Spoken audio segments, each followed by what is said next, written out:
सत श्री अकाल। न्यूज़ 18 पंजाब हरियाणा हिमाचल देख रहे सारे दर्शकों का स्वागत। मैं अमृत वर्दी। बुलेटिन की शुरुआत करते हैं। खेती कानूनां ते मचे घमसान दे नाल अंदोलन किसानां दा जारी है ते खेती कानूनां नूं लैके रेड़का भी जारी है। पर इस सब दे विचाले प्रधानमंत्री नरेंद्र मोदी दा वड्डा बयान सामने आया है। प्रधानमंत्री नरेंद्र मोदी ने कहा कि सरकार किसानी मसले नूं हल करन दे लई 24 घंटे तैयार है। किसानां दे जो भी एतराज ने सरकार दूर करन दे लई कोशिश कर रही है। पर नाल ही प्रधानमंत्री ने एक बार फिर तो कहा कि नवे कानून किसान हितैषी ने। कुछ सियासी तरह अपने मुफाद दे लई किसानां दे अंदर भरम फैला रही ने। किसानां दे मोढे ते रख के बंदूक चलाई जा रही है। विरोधी तरह इस अंदोलन नूं सिर्फ अपने फायदे दे लई इस्तेमाल कर रही ने। प्रधानमंत्री ने भी कहा कि किसानां नूं लैके उन्हां दी सरकार दी नीयत ते नीति पूरी तरह साफ है। तां प्रधानमंत्री ने यह गल कही कि गलबात दे लई असीं हर वेले तैयार हां। पर नाल ही नाल एक बार फिर तो खेती कानूनां नूं किसान हितैषी करार दिता। देश पूछ रहा है कि ऐसी ही आजादी अनाज और दाल पैदा करने वाले छोटे और सीमांत किसानों को क्यों नहीं मिलनी चाहिए। साथियों, हाल में हुए कृषि सुधारों की मांग बरसों से की जा रही थी। अनेक किसान संगठन भी पहले ही मांग करते थे कि अनाज को कहीं पर भी बेचने का विकल्प दिया जाए। आज जो लोग विपक्ष में बैठकर किसानों को भ्रमित कर रहे हैं, वो भी अपनी सरकार के समय इन कृषि सुधारों के समर्थन में थे, लेकिन अपनी सरकार के रहते वो निर्णय नहीं ले पाए। किसानों को झूठे दिलासे देते रहे। आज जब देश ने यह ऐतिहासिक कदम उठा लिया तो यही लोग किसानों को भ्रमित करने में जुट गए हैं। मैं अपने किसान भाई बहनों से फिर एक बार कह रहा हूं, बार बार दोहराता हूं कि उनकी हर शंका के समाधान के लिए सरकार 24 घंटे तैयार है। तो प्रधानमंत्री ने कहा कि 24 घंटे किसानां दी समस्या या उन्हां दे जो खदशे ने दूर करन दे लई सरकार तैयार है। पर नाल ही प्रधानमंत्री ने एक बार फिर तो नवे कानूनां नूं किसानां दे लई लाहेवंद दस्सिया। किसान भी अपने पुराने स्टैंड ते ही कायम ने। किसानां ने कहा कि वो नवे कानून वापस करवाए बिना घरां नूं नहीं परतणगे, बल्कि अंदोलन नूं होर तिखा करनगे। किसानां ने कहा वो सरकारां दे प्रस्ताव नूं लिखती तौर ते रद्द करके केंद्र नूं वापस भेजणगे ते जेकर सरकार चर्चा तो अगे वध के गलबात करदी है तां ओह गलबात लई तैयार ने। किसानां ने इल्जाम लगाया कि सानूं वंडण दी कोशिश कीती जा रही है, पर कोई भी साडी एकता नूं नहीं तोड़ सकेगा। इस दे नाल ही किसानां ने भी कहा कि 20 तारीख नूं ओह इस अंदोलन च मारे गए किसानां नूं देश दे हर पिंड दे विच जाके श्रद्धांजलि देणगे। बौखला गए जो कल तक ये कह रहे थे कि ये केवल पंजाब का आंदोलन है, इसके अंदर कोई भी शामिल नहीं था। अब वो कह रहे हैं कि 10 सूत्री कार्यक्रम तैयार किया गया, जन जागरण करेगी बीजेपी। तो 10 जब है ही नहीं कहीं अगर जो कह रहे हैं तो ये 10 सूत्री का जन जागरण कहाँ करेंगे। पहले भी जागरण कर रहे थे ये, और जहाँ जहाँ भी वो गए काले झंडों से उनका स्वागत हुआ, ये सबको पता है। अब इस बौखलाहट में हमारे हरियाणा के अंदर भी वो एक नया स्टंट अब छेड़ दिया SYL का। अब वो 21 दिन में ही पानी मांगने लगे। अब तक उनको ध्यान नहीं था, क्योंकि हरियाणा पंजाब की एकता के जब नारे लगते हैं तो उससे सबसे बड़ी तकलीफ इनको ये है, क्योंकि इनकी फूट परस्ती की राजनीति है, वो कामयाब नहीं हो रही। सरकार ने इन्नी का गल इस तरह की है कि असी जो प्रस्ताव भेजा सी उसका जवाब नहीं दिता। वो असी अज मीटिंग सोच लिया कि 2 लाइना जवाब दे देना कि असी उसनूं रिजैक्ट करता सी अपनी मीटिंग च। असी क्योंकि पहला वर्बली उसनूं रद्द किया सी, असी जरूरत नहीं समझी तुहानूं जवाब देण लई। हुण असी मतलब कि 2 लाइना दे विच उन्हां नूं जवाब अज भेजता। देखो, मैं तुहानूं स्पष्ट दसां, मैं कई मीटिंगां विच मंत्रियों नूं, अमित शाह नूं भी मैं कह चुका, सारे मंत्रियों नूं मैं कह चुका भी असीं अपना केस प्रूव करता। तुहाडे सामने तुहाडे कोल कोई जवाब नहीं। ते हुण 2 ही रस्ते ने, या तो साडीआं मंगां मन लो, जे नहीं मंगां मनदे तुहाडे जी करदा we are peaceful, we will be peaceful. तो ये कह के उन्होंने कहने भी हुण फिर ये करो, साडे गोलियां मारो, लाठियां मारो, ਅਸੀਂ ਉੱਠ ਕੇ नहीं जावांगे, तुसीं जिन्ने मार हुंदे मार लो। ਤਾਂ ਕਿਸਾਨਾਂ ਨੇ ਵੀ ਸਾਫ਼ ਤੌਰ ਤੇ ਕਹਿ ਦਿੱਤਾ ਹੈ ਕਿ ਉਹ ਵਾਪਸ ਨਹੀਂ ਜਾਣਗੇ ਜਦੋਂ ਤੱਕ ਇਹ ਖੇਤੀ ਕਾਨੂੰਨ ਰੱਦ ਨਹੀਂ ਹੁੰਦੇ। ਇਸ ਸਭ ਦੇ ਵਿਚਾਲੇ ਖੇਤੀਬਾੜੀ ਨਰਿੰਦਰ ਤੋਮਰ ਖੇਤੀਬਾੜੀ ਮੰਤਰੀ ਨੇ ਜੋ ਉਹਨਾਂ ਨੂੰ ਇੱਕ ਵਾਰ ਫਿਰ ਤੋਂ किसान जथेबंदी मिली है, यूपी की किसान जथेबंदी जिसने खेती कानूनों का समर्थन किया है ते खेती कानूनों नूं जथेबंदी ने समय की मंग दस्सिया है। मुलाकात तो बाद नरेंद्र तोमर ने कहा कि तिन्हां कानूनों दे हक दे विच कई किसान सामने आ रहे हैं पर कुछ लोग ने भरम फैला रहे हैं। इस तो पहला भी दस दईए कि महाराष्ट्र केरल और कुछ होर सूबियां दियां जो जथेबंदियां ने उन्होंने खेतीबाड़ी मंत्री दे नाल मुलाकात की है ते मुलाकात करके इन्हां खेती कानूनों नूं वापस ना लैण दी मंग की है, जबकि दूजे पासे वड्डी गिनती विच किसान दिल्ली बॉर्डर ते इन्हां खेती कानूनों नूं वापस लैण दी मंग नूं लैके डटे हुए ने।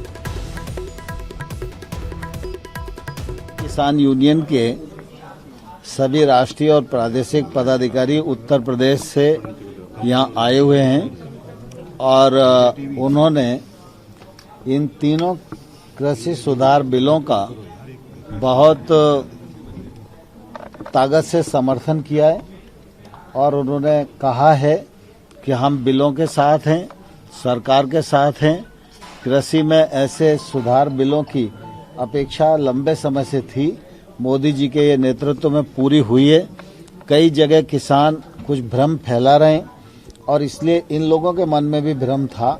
जब मैंने विषय को रखा तो उन्होंने कहा कि हम पूरी तरह बिलों का समर्थन यहाँ भी करते हैं और अब जिला स्थान तक जाएंगे और बिलों के बारे में किसानों को बताएंगे, किसी को गुमराह होने की जरूरत नहीं।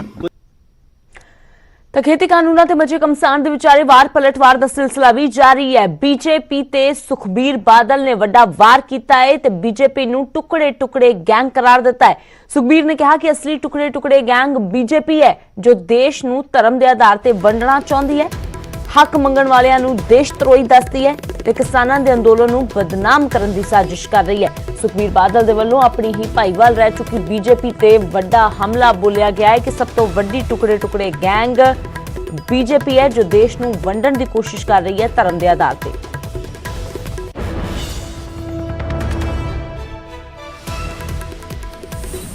देश नूं ते सूबे नूं धर्म ते पाण दी कोशिश करी है। ਜਿਹੜਾ ਕਹਿੰਦੇ ਟੁਕੜੇ ਟੁਕੜੇ ਗੈਂਗ ਜਿਹਨੂੰ ਵੀ ਜਿਹੜਾ ਉਹਨਾਂ ਦੀ ਸਰਕਾਰ ਦੇ ਹੱਕ 'ਚ ਹੁੰਦਾ ਹੈ ਉਹਨੂੰ ਤਾਂ ਕਹਿੰਦੇ ਕੀ ਆ ਦੇਸ਼ ਭਗਤ ਹੈ, ਜਿਹੜਾ ਸਰਕਾਰ ਦੇ ਹੱਕ 'ਚ ਨਹੀਂ ਹੁੰਦਾ ਉਹਨੂੰ ਕਹਿੰਦੇ ਆ ਟੁਕੜੇ ਟੁਕੜੇ ਗੈਂਗ ਹੈ। ਸਹੀ ਮੈਨੇ ਤੇ ਅਸਲੀ ਟੁਕੜੇ ਟੁਕੜੇ ਗੈਂਗ बीजेपी है।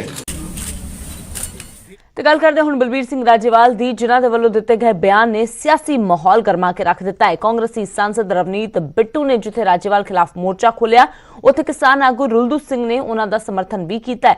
ਪੂਰਾ ਮਾਮਲਾ ਕੀ ਹੈ ਦੇਖੋ ਇਸ ਰਿਪੋਰਟ ਦੇ ਰਾਹੀਂ।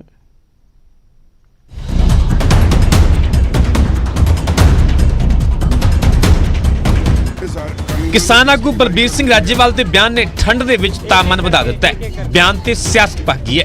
दरअसल राजेवाल ने निहंग सिंघां नूं छाउणी किसी होर थां ते लाउण दी सलाह दित्ती सी।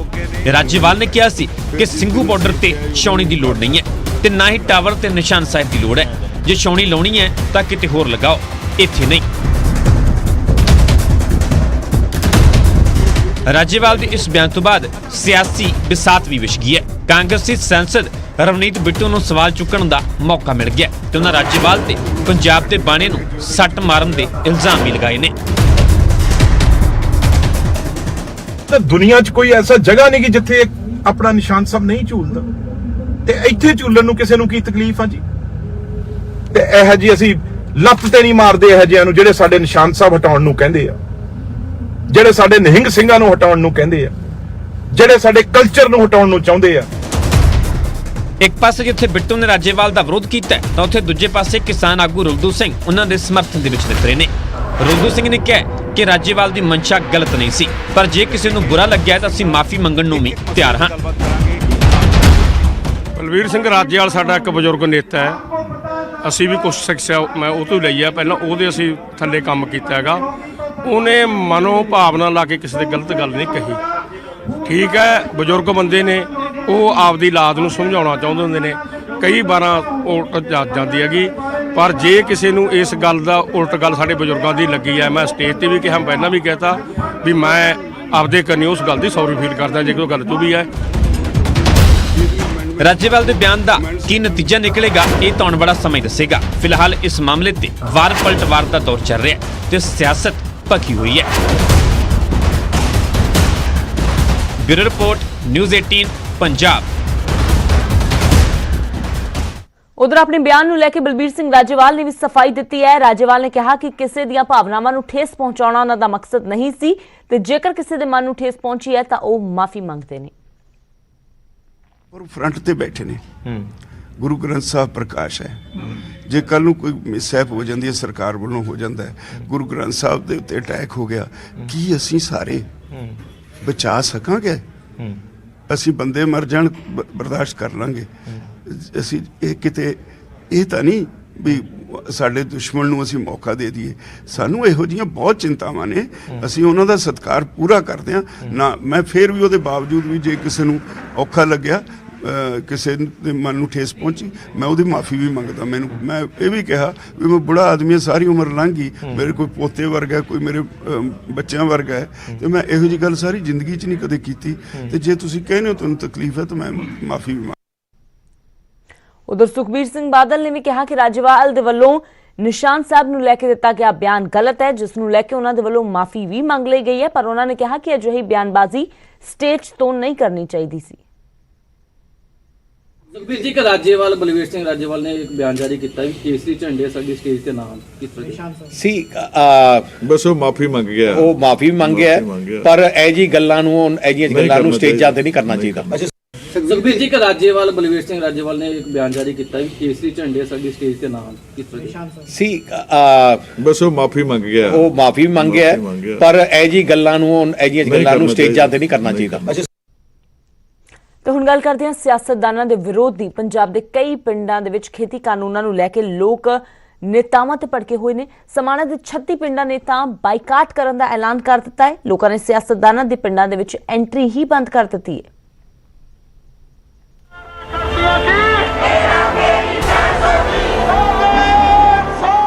ਸਿੰਘੂ ਬਾਰਡਰ ਤੋਂ ਸ਼ੁਰੂ ਹੋਏ ਨੇਤਾਵਾਂ ਦੇ ਵਿਰੋਧ ਨੇ ਪਿੰਡਾਂ ਦੇ ਵਿੱਚ ਵੀ ਦਸਤਕ ਦੇ ਦਿੱਤੀ ਹੈ। ਪਿੰਡਾਂ 'ਚ ਲੋਕਾਂ ਨੇ ਸਿਆਸਤਦਾਨਾਂ ਦੇ ਖਿਲਾਫ ਮੋਰਚਾ ਸਾਂਭ ਲਿਆ। ਸਮਾਣਾ 'ਚ 36 ਪਿੰਡਾਂ ਦੇ ਵਿੱਚ ਕਿਸਾਨਾਂ ਦਾ ਨੇਤਾਵਾਂ ਤੋਂ ਭਰੋਸਾ ਉੱਠ ਗਿਆ।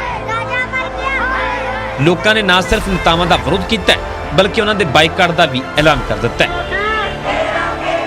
ਲੋਕਾਂ ਨੇ ਕਿਸੇ ਵੀ ਨੇਤਾ ਨੂੰ ਪਿੰਡਾਂ ਦੇ ਵਿੱਚ ਨਾ ਆਉਣ ਦੇਣ ਦੀ ਗੱਲ ਆਖੀ ਹੈ। ਸਾਡੇ ਲੀਡਰ ਸਾਨੂੰ ਕਹਿ ਰਹੇ ਨੇ ਅਸੀਂ ਕਿਸੇ ਵੀ ਲੀਡਰ ਨੂੰ, ਸਿਆਸੀ ਲੀਡਰ ਚਾਹੇ ਕਿਸੇ ਵੀ ਪਾਰਟੀ ਦਾ, ਕਿਸੇ ਦਾ ਅਸੀਂ ਕਦਮ ਨਹੀਂ ਲੈਂਦੇ। ਅਸੀਂ ਪਿੰਡ 'ਚ ਨਹੀਂ ਵੜਨ ਦਿੰਦੇ, ਨਾ ਉਹਨਾਂ ਨੂੰ ਵੋਟ ਪਾਈਏ। ਲੋਕ ਸਿਆਸਤਦਾਨਾਂ ਤੋਂ ਕਾਫੀ ਨਾਰਾਜ਼ ਨੇ।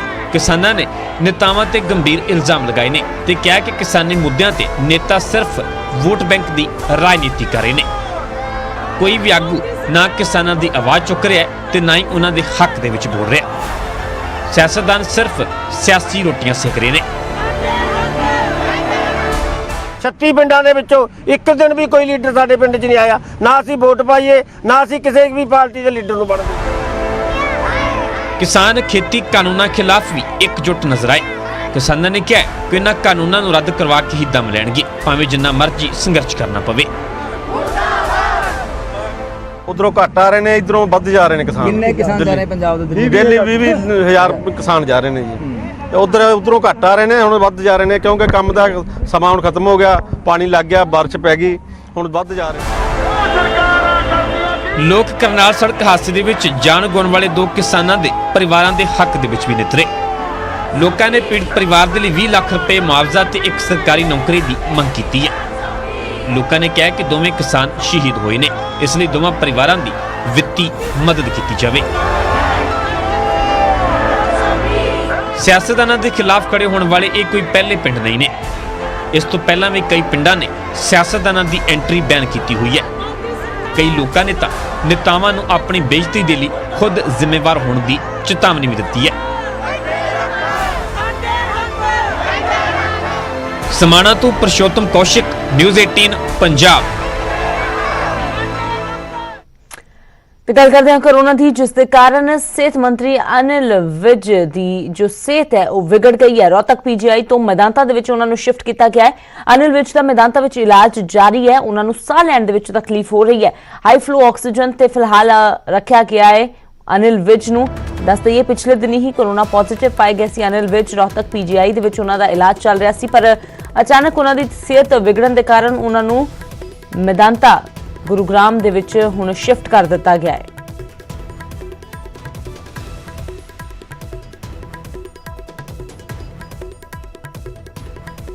तो अभी कोई ठीक नहीं है और इसीलिए हम यहाँ से लेके जा रहे हैं इनको मैदांता, क्योंकि जो एक इम्प्रूवमेंट होनी चाहिए थी वो अभी नज़र नहीं आ रही। तो आपके पीजीआई के डॉक्टर से भी बातचीत हुई और क्या कुछ उन्होंने बताया? नहीं, उन्होंने अपना ट्रीटमेंट बेस्ट जो भी है दे दी है, जो भी उनका बेस्ट ट्रीटमेंट है उन्होंने करा अपना, और सब फैसिलिटीज़ भी प्रोवाइड करी हैं, लेकिन इम्प्रूवमेंट नहीं है। तो फिलहाल एक छोटे ਜਿਹੇ ब्रेक के लिए रुकते हैं। ब्रेक के उस पार भी खबरों का सिलसिला लगातार जारी है। ब्रेक तो बाद एक बार फिर थोड़ा स्वागत है। गल करते हैं पंजाबी गायक सिद्धू मूसेवाला की, जिस ਦੀਆਂ ਮੁਸ਼ਕਲਾਂ ਇੱਕ ਵਾਰ ਫਿਰ ਤੋਂ ਵੱਧ ਗਈਆਂ ਨੇ। ਸੰਗਰੂਰ ਦੀ ਅਦਾਲਤ ਨੇ ਮਾਣਹਾਨੀ ਦੇ ਕੇਸ ਦੇ ਵਿੱਚ ਮੂਸੇਵਾਲਾ ਨੂੰ ਸੰਮਨ ਜਾਰੀ ਕਰ ਦਿੱਤਾ ਹੈ ਤੇ 5 ਜਨਵਰੀ ਨੂੰ ਪੇਸ਼ ਹੋਣ ਦੇ ਹੁਕਮ ਦਿੱਤੇ ਨੇ। ਸੰਗਰੂਰ ਦੇ ਇੱਕ ਵਕੀਲ ਦੇ ਵੱਲੋਂ ਮਾਣਹਾਨੀ ਦਾ ਕੇਸ ਕੀਤਾ ਗਿਆ ਹੈ। ਸੰਜੂ ਗੀਤ ਵਿੱਚ ਦਰਅਸਲ ਵਕੀਲਾਂ ਦੇ ਬਾਰੇ ਇਤਰਾਜ਼ਯੋਗ ਸ਼ਬਦਾਵਲੀ ਦੇ ਇਲਜ਼ਾਮ ਇਸ ਵਕੀਲ ਦੇ ਵੱਲੋਂ ਲਗਾਏ ਗਏ ਨੇ ਤੇ ਇਸੇ ਨੂੰ ਲੈ ਕੇ ਮੂਸੇਵਾਲਾ ਤੇ ਮਾਣਹਾਨੀ ਦਾ ਕੇਸ ਦਰਜ ਕੀਤਾ ਗਿਆ ਹੈ। ਤੇ ਇਸੇ ਦੇ ਚੱਲਦਿਆਂ ਸੰਗਰੂਰ ਦੀ ਅਦਾਲਤ ਨੇ ਮਾਣਹਾਨੀ ਦੇ ਕੇਸ ਦੇ ਵਿੱਚ ਮੂਸੇਵਾਲਾ ਨੂੰ ਸੰਮਨ ਜਾਰੀ ਕੀਤਾ ਹੈ ਤੇ 5 ਜਨਵਰੀ ਨੂੰ ਪੇਸ਼ ਹੋਣ ਦੇ ਹੁਕਮ ਦਿੱਤੇ ਨੇ। ਜਿਹੜਾ ਸਿੱਧੂ ਮੂਸੇਵਾਲੇ ਦਾ ਇੱਕ ਸੌਂਗ ਆਇਆ ਸੀਗਾ ਸੰਜੂ, ਉਹਦੇ ਵਿੱਚ ਗੀਤ ਦੇ ਵਿੱਚ ਉਹਨਾਂ ਦੇ ਸਾਡੇ ਵਕੀਲ ਭਾਈਚਾਰੇ ਵਾਸਤੇ ਬਹੁਤ ਭੱਦੀ ਸ਼ਬਦਾਵਲੀ ਵਰਤੀ ਗਈ ਸੀ, ਜਿਹਦੇ ਵਿੱਚ ਕਿਹਾ ਸੀਗਾ ਵੀ ਅਵਾ ਤਵਾ ਬੋਲਦੇ ਵਕੀਲ ਸੋਹਣੀਏ। ਉਸ ਤੋਂ ਅਸੀਂ ਇਹਨੂੰ ਸਿੱਧੂ ਮੂਸੇਵਾਲੇ ਨੂੰ ਲੀਗਲ ਨੋਟਿਸ ਭੇਜਿਆ ਸੀਗਾ 24 ਜੁਲਾਈ 2020 ਨੂੰ। ਉਸ ਤੋਂ ਬਾਅਦ ਉਹਦਾ ਕੋਈ ਰਿਪਲਾਈ ਨਹੀਂ ਆਇਆ। ਉਸ ਤੋਂ ਬਾਅਦ ਅਸੀਂ ਡੈਫਾਮੇਸ਼ਨ ਦਾ ਸੂਟ ਫਾਈਲ ਕੀਤਾ 27/11 ਨੂੰ। 27/11 ਤੋਂ ਸ੍ਰੀ ਕਰਨ ਗਰਗ ਜੀ ਦੀ ਕੋਰਟ ਵੱਲੋਂ 11 ਦਸੰਬਰ ਵਾਸਤੇ ਪੇਸ਼ ਹੋਣ ਵਾਸਤੇ ਉਹਨਾਂ ਨੂੰ ਆਰਡਰ ਕੀਤਾ ਗਿਆ ਸੀ, ਸੰਮਣ ਗਏ ਤੇ ਉਹ ਸੰਮਣਾ ਤੇ ਰਿਪੋਰਟ ਆਈ ਵੀ ਉਹ ਆਊਟ ਆਫ ਸਟੇਸ਼ਨ ਨੇਗੇ। ਤੇ ਜੋ ਵੀ ਰਿਪੋਰਟ ਆਈ ਆ ਵੀ ਉਹਨਾਂ ਨਾਲ ਫੋਨ ਤੇ ਵੀ ਸੰਪਰਕ ਕੀਤਾ ਗਿਆ, ਉਹਨਾਂ ਫੋਨ ਤੇ ਸੰਪਰਕ ਕਰਨ ਤੇ ਫੋਨ ਉਹਨਾਂ ਸਵਿਚ ਆਫ ਆ ਰਿਹਾ ਸੀਗਾ। ਉਸ ਤੋਂ ਬਾਅਦ ਹੁਣ 5 ਜਨਵਰੀ ਵਾਸਤੇ ਦੁਬਾਰਾ ਕੋਰਟ ਵੱਲੋਂ ਪੇਸ਼ ਹੋਣ ਵਾਸਤੇ ਸੰਮਣ ਜਾਰੀ ਕੀਤੇ ਗਏ ਨੇ। ਤੇ ਗੱਲ ਕਰਦੇ ਹਾਂ ਪਠਾਨਕੋਟ ਦੀ, ਜਿੱਥੋਂ ਦੀਆਂ 2 ਕੁੜੀਆਂ ਨੇ ਪੰਜਾਬ ਦਾ ਨਾਮ ਰੌਸ਼ਨ ਕੀਤਾ ਹੈ, ਜਿਨ੍ਹਾਂ ਦੀ ਭਾਰਤੀ ਫੌਜ 'ਚ ਲੈਫਟੀਨੈਂਟ ਵਜੋਂ ਚੋਣ ਹੋਈ ਹੈ ਤੇ ਇਹਨਾਂ ਨੂੰ ਸਕੂਲ ਦੇ ਵਿੱਚ ਸਨਮਾਨਿਤ ਕੀਤਾ ਗਿਆ ਤੇ ਹੋਰਨਾਂ ਬੱਚਿਆਂ ਨੂੰ ਵੀ ਇਹਨਾਂ ਨੂੰ ਪ੍ਰੇਰਨਾ ਲੈਣ ਦੀ ਜੋ ਸਲਾਹ ਦਿੱਤੀ ਗਈ ਹੈ। ਦੋਵਾਂ ਕੁੜੀਆਂ ਨੇ ਕਿਹਾ ਕਿ ਉਹਨਾਂ ਦੀ ਇਸ ਮੁਕਾਮ ਦੇ ਪਿੱਛੇ ਮਾਪਿਆਂ ਦਾ ਹੱਥ ਹੈ ਤੇ ਇਹ ਵੀ ਕਿਹਾ ਕਿ ਜੇਕਰ ਹੌਸਲੇ ਬੁਲੰਦ ਹੋਣ ਤਾਂ ਫਿਰ ਕੁਝ ਵੀ ਨਾਮੁਮਕਿਨ ਨਹੀਂ ਹੈ ਤੇ ਕੁੜੀਆਂ ਕਿਸੇ ਤੋਂ ਘੱਟ नहीं ਨੇ।